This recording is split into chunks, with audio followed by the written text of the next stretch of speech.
Shalom, jemaat yang terkasih, selamat pagi. Kiranya damai sejahtera Allah yang melampaui segala akal memenuhi hati dan pikiran kita dalam Kristus Yesus. Nah, jemaat yang terkasih, renungan pada pagi hari ini terambil dari Roma pasal 5 ayat 3-4. Dan bukan hanya itu saja, kita malah bermegah juga dalam kesengsaraan kita, karena kita tahu bahwa kesengsaraan itu menimbulkan ketekunan, dan ketekunan menimbulkan tahan uji, dan tahan uji menimbulkan pengharapan. Jemaat yang terkasih, sebagian orang Kristen berpikir bahwa bila seseorang mengalami penderitaan, maka ada dua penyebabnya.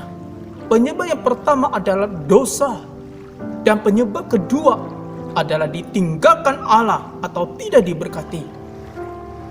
Pemikiran ini hanya benar setengahnya saja.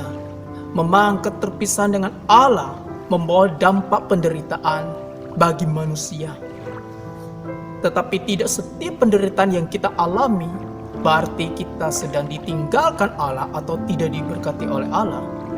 Ada beberapa pemikiran yang harus kita rangkaikan untuk lebih memahami hal ini, supaya kita tidak salah melihat realita penderitaan. Yang pertama, penyebab penderitaan. Dalam 1 Petrus pasal 4 ayat 15-16 jelas di situ dikatakan bahwa penderitaan yang kita alami lebih sering disebabkan oleh kesalahan kita. Misalnya kita tidak menjaga kesehatan dengan baik, tidak mengatur uang atau keluarga dengan baik. Sangatlah tidak adil jika akhirnya kita mempersalahkan Allah karena penderitaan kita. Kita harus introspeksi diri. Apakah penderitaan tersebut bukan karena kesalahan yang kita buat?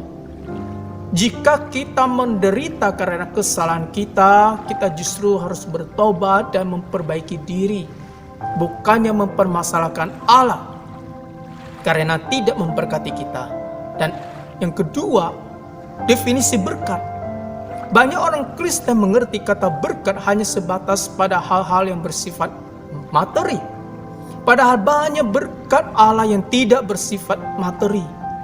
Kita mempunyai kecenderungan untuk melihat berkat Allah hanya pada waktu hidup kita lancar dan sehat.